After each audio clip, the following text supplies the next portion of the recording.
Bien, bonjour. Donc, chose promise, voici donc le cours sur Voltaire, enfin surtout sur Candide, sur son conte philosophique. Donc, je vous propose effectivement de commencer ce diaporama par une citation de circonstance, non, c'est une antiphrase.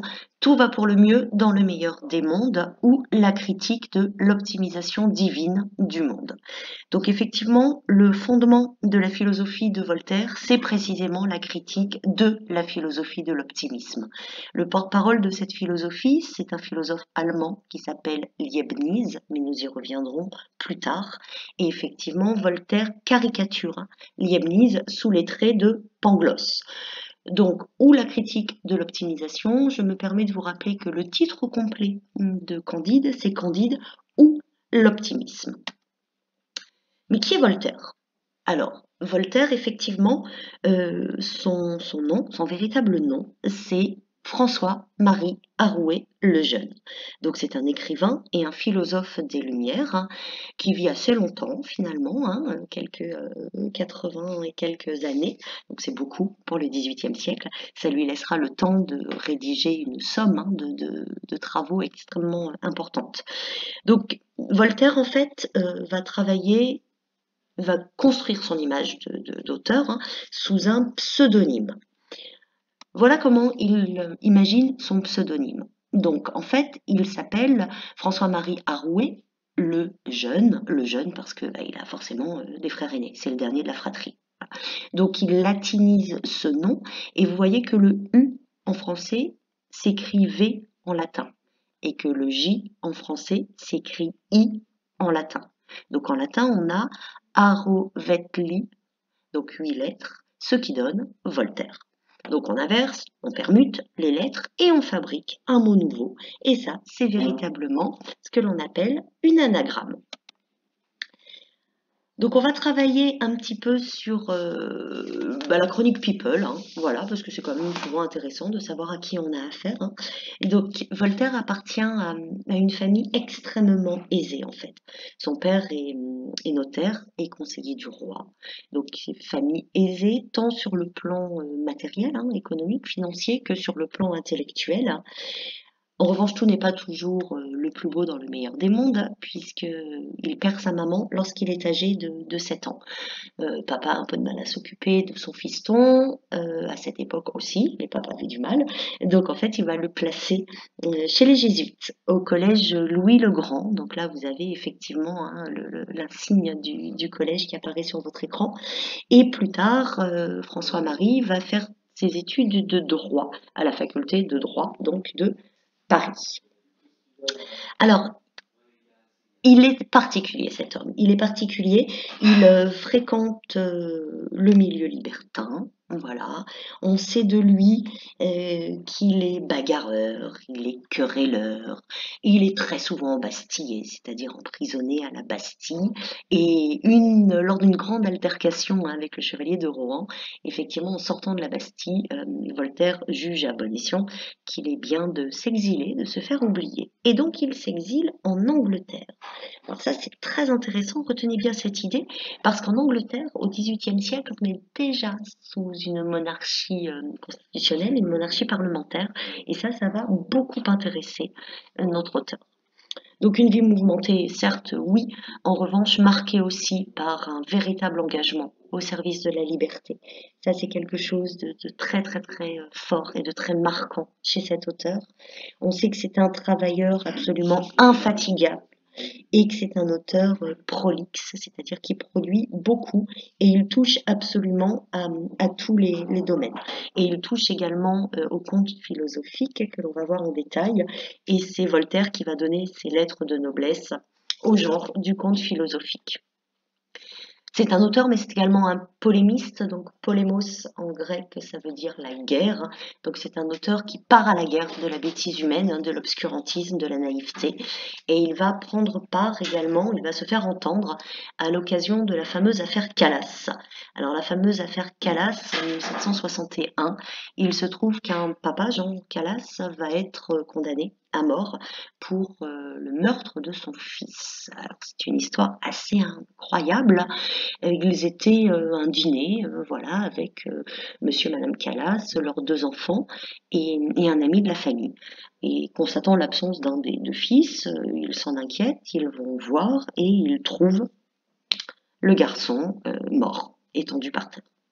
Donc effectivement, on va soupçonner monsieur Callas d'avoir tuer son fils. Alors pourquoi?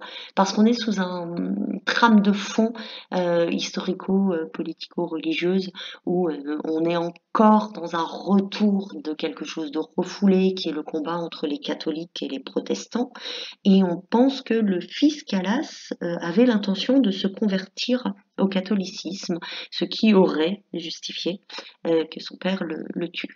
Donc Jean Calas est condamné au supplice de la roue, qui est un supplice épouvantablement douloureux. Donc Voltaire, effectivement, va s'emparer de cette affaire et va mettre absolument tout son talent et sa plume comme véritable arme au service de la justice. Il va réhabiliter finalement, enfin il va contribuer, le combat de Voltaire va contribuer en fait à la rédaction d'un traité qui réhabilite la mémoire de Jean Calas. Donc effectivement, Voltaire va faire des émules dans la mesure où bien plus tard, on va retrouver également dans la figure de l'écrivain Zola cette même prise de position face aux injustices et la fameuse lettre ouverte, j'accuse de Zola, fin du 19e siècle. Donc on dit que c'est un travailleur infatigable, que c'est un auteur fécond, alors fécond de féconder, de fécondation, métaphoriquement, qui produit beaucoup. Et il produit de très nombreux contes philosophiques. Alors la question qu'on se pose, c'est quoi un conte philosophique?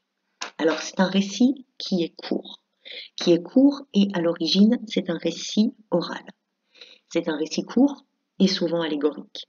Donc allégorique, c'est-à-dire parce que c'est une représentation indirecte d'une notion morale. C'est un récit court, souvent allégorique, et qui effectivement est écrit en vers ou en prose, et qui comporte un enseignement moral. Donc le conte philosophique est un véritable apologue. Apologue, récit court, souvent allégorique, en vers ou en prose, et qui comporte un enseignement moral. Il y a sur le site des bons profs, je vous ai mis le lien, et il y a effectivement une petite vidéo qui est très intéressante. Alors moi je vous propose une définition. Je vous propose celle-ci. Le conte philosophique est un conte qui intègre la recherche de la vérité et de la raison. Alors effectivement, vérité et raison, ce sont des termes très importants qui sont au cœur même de la réflexion des idées des philosophes des Lumières. Quête de la raison est le courage de te servir de ton propre entendement ou encore oser penser par vous-même. D'accord ? Donc j'ai mis conte également, j'ai fait apparaître conte en plus gros parce que oui, c'est un conte. Alors un conte, il est peut-être intéressant de revenir une toute petite fois sur ce qu'est un conte traditionnel.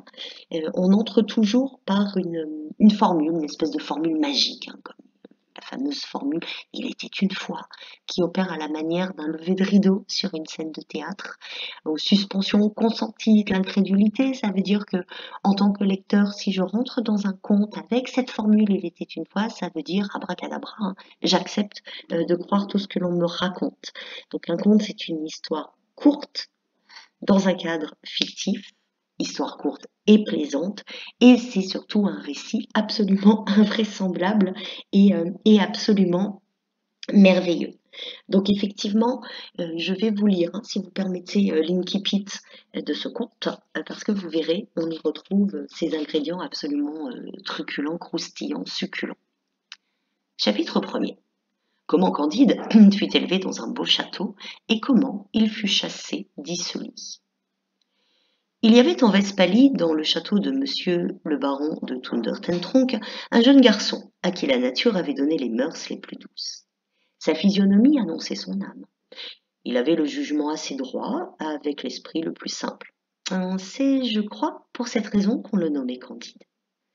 Les anciens domestiques de la maison soupçonnait qu'il était le fils de la sœur de monsieur le baron et d'un bon et honnête gentilhomme du voisinage, que cette demoiselle ne voulut jamais épouser, parce qu'il n'avait pu prouver que 71 quartiers, et que le reste de son arbre généalogique avait été perdu par l'injure du temps.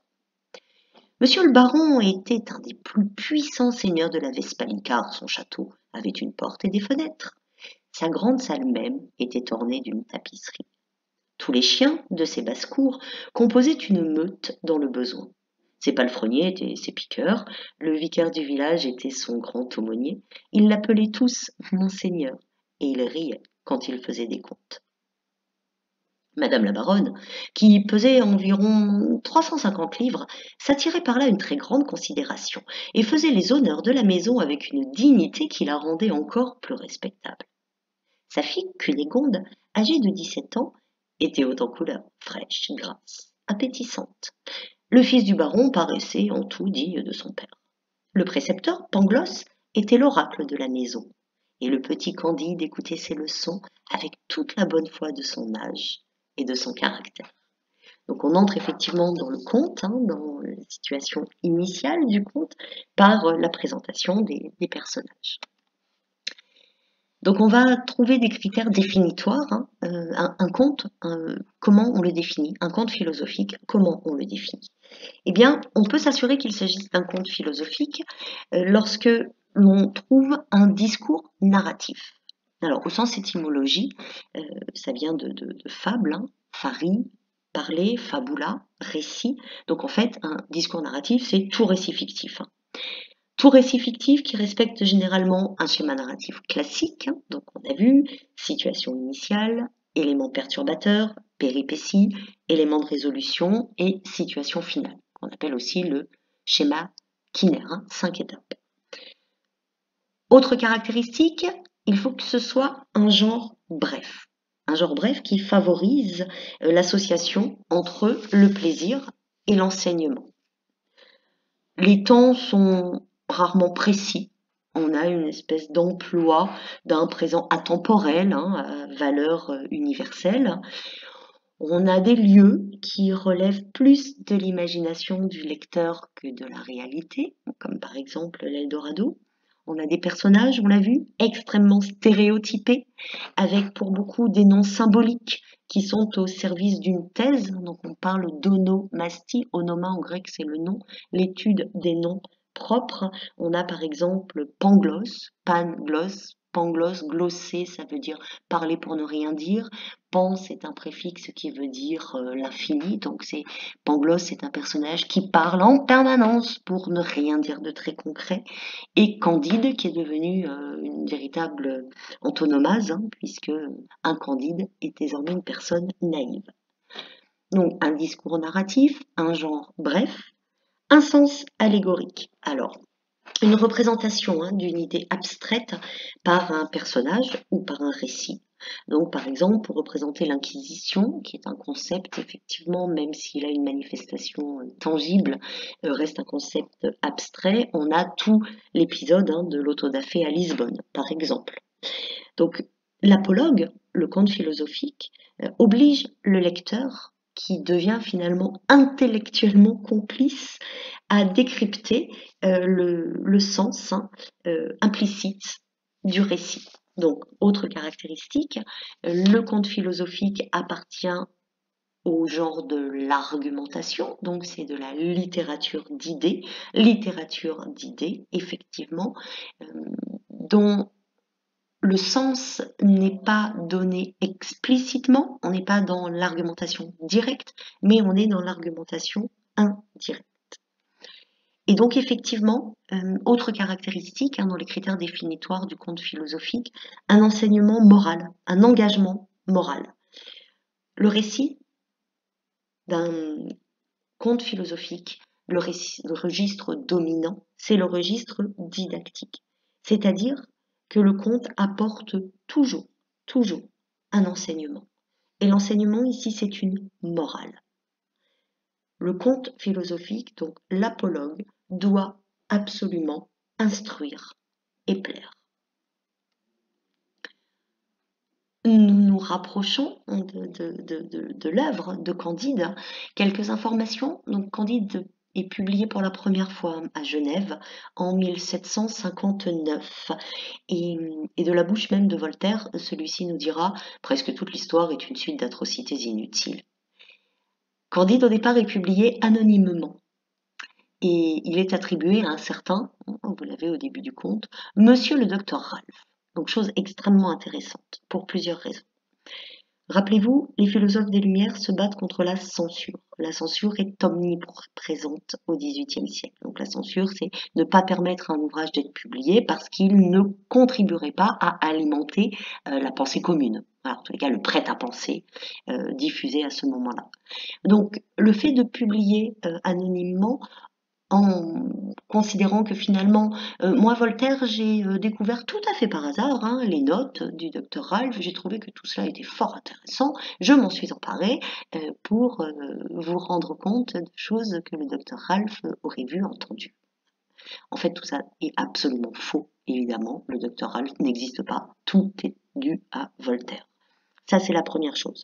Autre chose aussi, pourquoi anonymement? Eh bien, pour éviter la censure, et aussi parce que Voltaire est, à cette époque-là, historiographe. Un historiographe, vous entendez le mot histoire et le mot graphein, qui vient du grec écrire.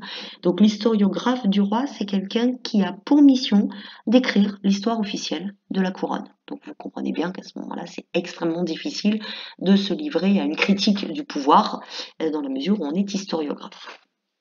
C'est seulement en 1761 en fait, que Voltaire va dire non, en fait, l'auteur, c'est moi. Voilà.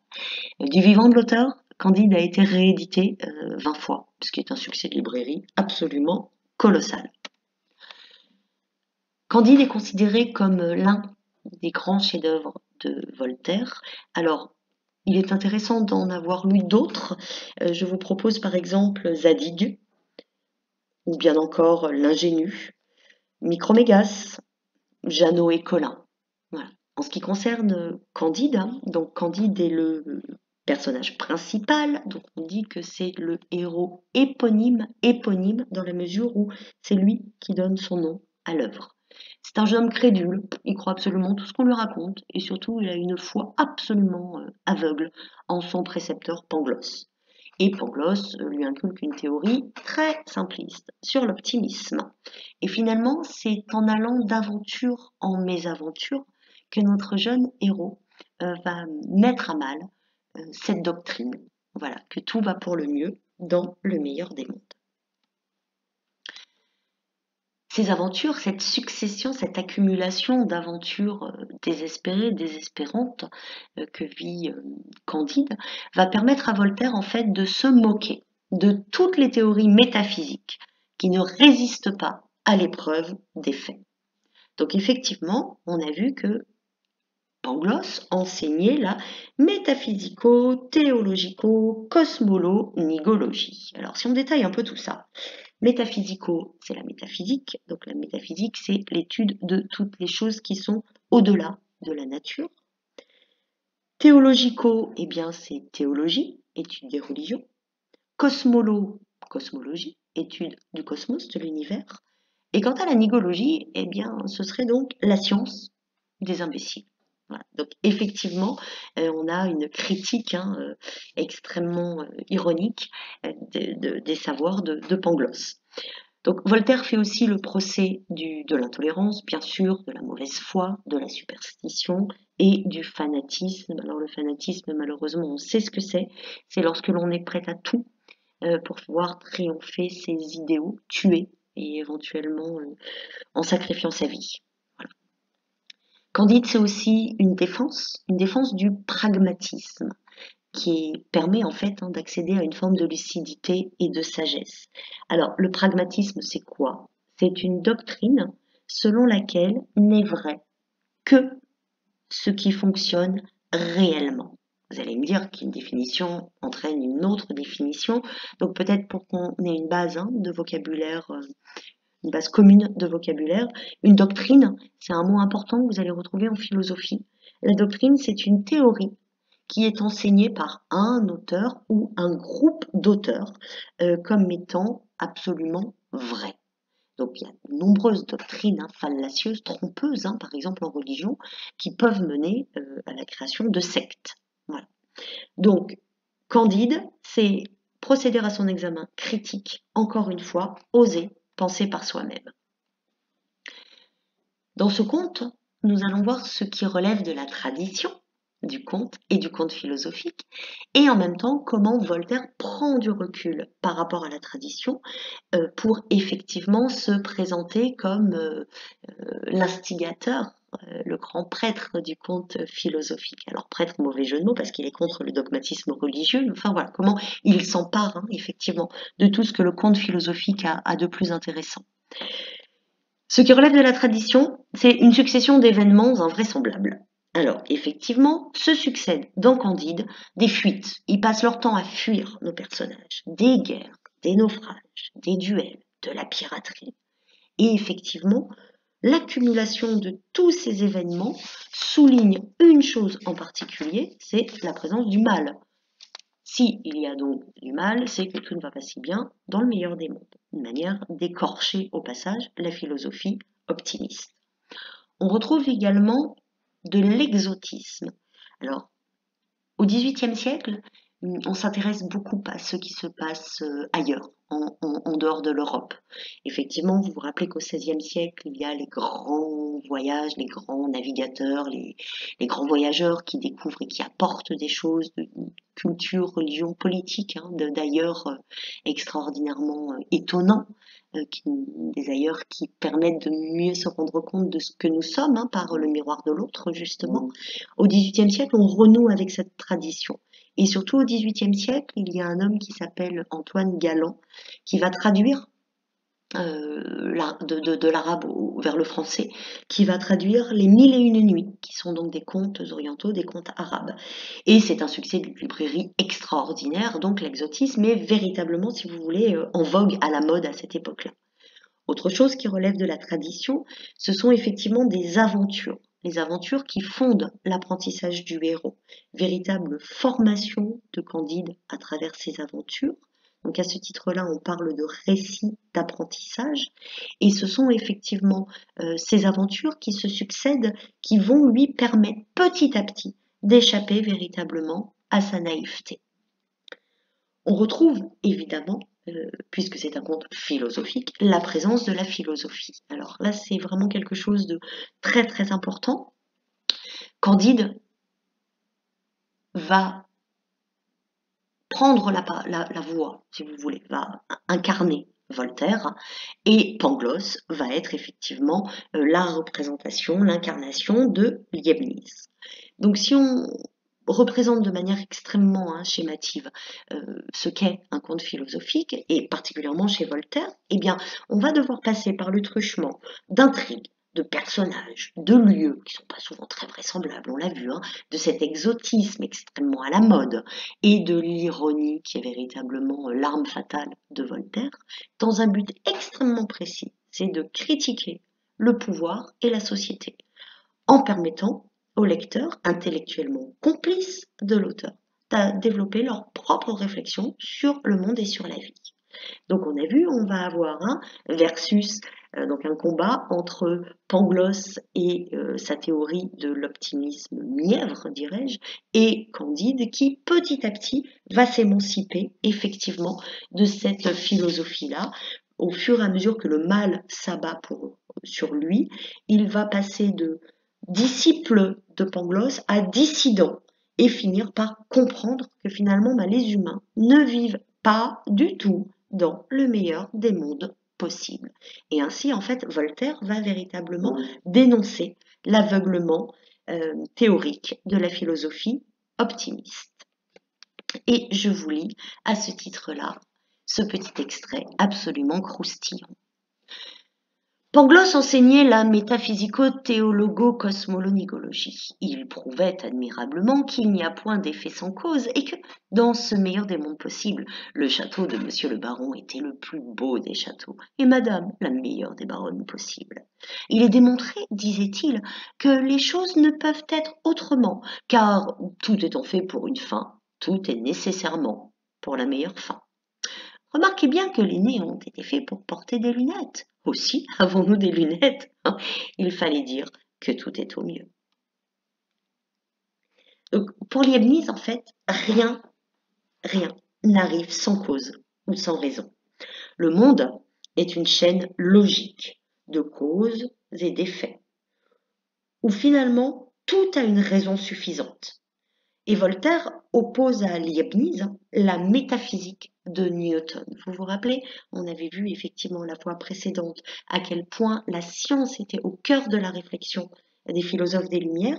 Eh bien, Newton dit que finalement, le seul raisonnement fondé sur l'expérience mène à la vérité. Voilà. On s'éloigne de la providence, on s'éloigne du providentialisme. Et ça, c'est ce qui met particulièrement Voltaire en colère. Donc là, vous avez l'œil de la providence. Donc Voltaire réfute le providentialisme. La providence, c'est une volonté extérieure. Nous serions mus, nous serions agis par une entité supérieure, Dieu, qui nous considérerait comme des marionnettes et nous utiliserait à sa guise et nous n'aurions donc aucun quant à nous qui nous permettrait de déjouer la manipulation de cette providence. Donc c'est une théorie, le providentialisme, consistant à expliquer tous les événements comme voulus par la sagesse de Dieu. Les accumulations des horreurs, dans Candide. Voilà. C'est la volonté de Dieu. Et c'est une raison suffisante. Il y a forcément, selon Pangloss, une explication. Donc Candide, en tant que porte-parole des idées des philosophes des Lumières, lui va plutôt opposer à cet optimisme aveugle la tolérance, la raison, le déisme. Donc rappelez-vous, on n'est pas athée. Ce que l'on rejette, c'est le dogme au XVIIIe siècle. Le dogme, c'est-à-dire la manière dont la religion est appliquée par les hommes. Mais en revanche, on pense que Dieu est et que avec Dieu, il convient d'entretenir une véritable camaraderie. Effectivement, dans l'épisode de l'Eldorado aussi, Candide, en tant que porte-parole des idéaux des Lumières, propose une monarchie éclairée. Rappelez-vous, lorsque Voltaire a été arrêté pour sa rixe avec le chevalier de Rohan, finit par s'exiler en Angleterre. Et là, il découvre effectivement la monarchie éclairée du modèle anglais et considère que c'est quelque chose de tout à fait lumineux, édifiant.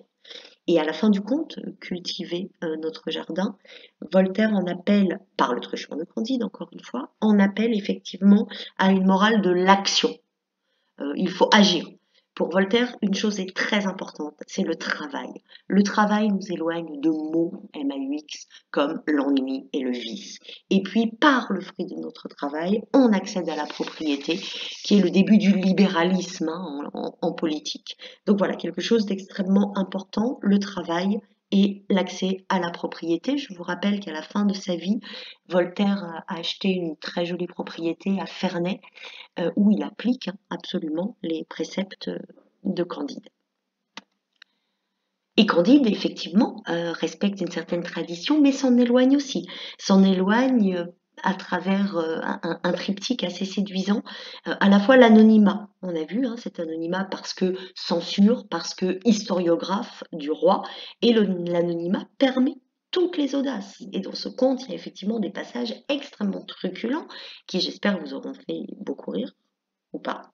Voilà. En tous les cas, l'anonymat permet des choses qu'on ne se permettrait pas, en son nom propre.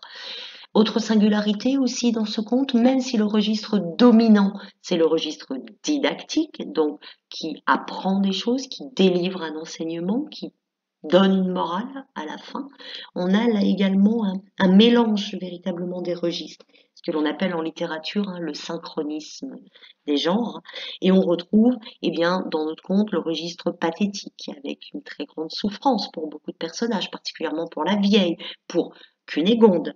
Et on retrouve le registre comique, évidemment, avec des situations complètement ubuesques pendant la guerre, par exemple, cette fameuse boucherie héroïque. On retrouve du tragique, et oui, tragique, puisque, comme les personnages de l'Antiquité, c'est le dieu de la Providence là qui nous manipule. Et donc, on est véritablement agi mu par la volonté de cette providence-là, et assurément le registre didactique.